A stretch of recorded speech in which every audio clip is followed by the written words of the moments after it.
fexe ba fullaal liggéey bi nga xam ne ñu ngi koy amal jox leen ay jumtukaay yu mat waaye itam ba tey lépp lu jëm ci seen wàllu payoor ak yu ni mel nekk li nga xam ne dañ koy toppatoo ci anam yi gën a sell nekk na li nga xam ne daal itteel na kuréelu sage-femme yi nekk fii ci diwaanu Tambacounda. mu nekk à l'aise yow it nga nekk à l'aise dans ton travail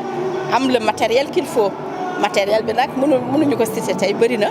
mais matériel bi dafa am norme boo xam ne war na fa am en matériel bi permettre sage-femme bi mu mën a liggéey à l'aise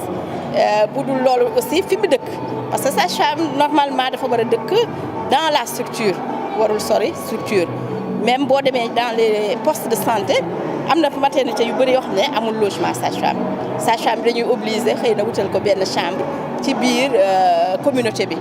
loolu nekkul loo xam ne dina yomb ci moom. lenn ci ay médecins yoo xam ne ñu ngay liggéey ci hôpital régional wala ci clinique privée wala bokk ci centre bi nga xam ne fa la ñuy tàggat ñiy yëngu ci wàllu wér-gu-yaram fii ci Tambacounda ñoom kat ibbeeku nañu fas yéene jàppale bu baax a baax sage-femme yi nekk ci diwaanu Tamba. mooy ay protocole yu nga xam ne nit ku nekk ci foofu ngay wéeru pour mën a def li la war bu fekkee ne egsi na ci yow borom case de santé bi am na lu mu ci war a def borom centre de santé bi am na lu mu ci war a def balaa moo egsi hôpital.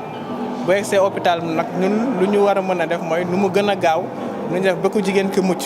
docteur Kaba bu district de santé bu Goudiri bi doon wax ci turu médecin chef de région moom nag rafetlu na liggéey bi nga xam ne sage-femme yi ñu ngi koy amal ci bërëb yi nga xam ne ñoo gën a sori waaye teewul ñu ngi def seen kamtalaayal kàttan lépp ngir toppatoo jigéen ñi ci seen wàllu wér-gi-yaram ak askan wi.